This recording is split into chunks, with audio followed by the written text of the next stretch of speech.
Michael, first of all, let's talk about Kyle Loomis. All-American, you couldn't really ask for anything more than he did. How is he looking so far this year? Kyle's looking really good. It's looking like he's picking up from where he left off from last season, and you know, we're trying to implement some different things. There's other guys, a few other guys around him that we're trying to fill in holes from last year's team and last year's unit.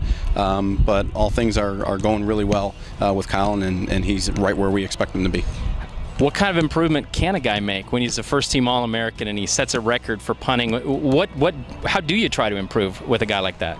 Well, one thing is, you know, everybody expects him to kind of step up as a leader. I think, you know, the other guys look to him, they see an All-American on the field, and you know, he kind of naturally becomes a leader.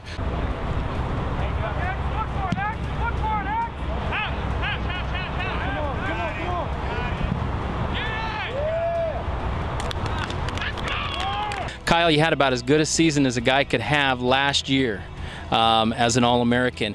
What do you work on this year? How do you improve your game after having a record-setting season? Basically just to work on consistency, to maintain the consistency with that we had last year as a special teams unit, not with just punting, but I mean, in coverage on everything that we do on the punt team. Me personally, I've been working on trying to become more consistent and working a lot with Cam Kennedy, our long snapper, to just maintain our success, basically.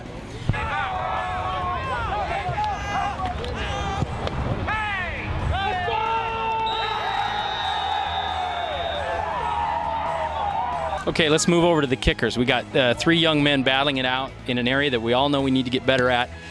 Fernandez, Kinsella, Gonzalez. That's three guys you got to give time to and give reps to. How do you try to sort all that out with those three?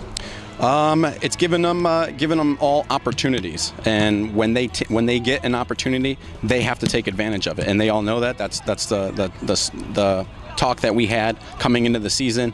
You know, Fernandez is a veteran. He's in his final year, so he knows what to expect. He knows what we expect out of him, and he's out here able to come out here every day and do it. Marcus has a strong leg. Didn't have the year that he wanted to, but he improved over the course of the winter in the weight room, and he's kicking well out here. And then we got Jonathan Gonzalez, who came to us from a JC, and he was an All-American last year at that level.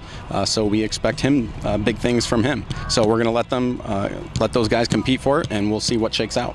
What are one or two things then that you look for that's going to separate one guy from the others?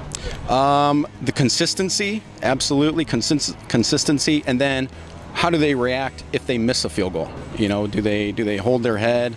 Are they sobbing, or are they, you know, give me the next opportunity, coach, I'm ready, coach, I'm ready, coach, I'm ready, and keep maintaining that confidence. That's what's important to me. And I see you guys put them in a lot of pressure situations in practice in front of their teammates. Is that really, that's the key for a kicker, is to be able to handle that pressure? Absolutely. There's no way to simulate that other than putting them in those kind of situations. You know, they do a lot of work before practice, a lot of work after practice, a lot of kicking on their own, but the only way to get even close to simulating game pressure is putting the spotlight on them during practice and having everybody watch and seeing how they perform.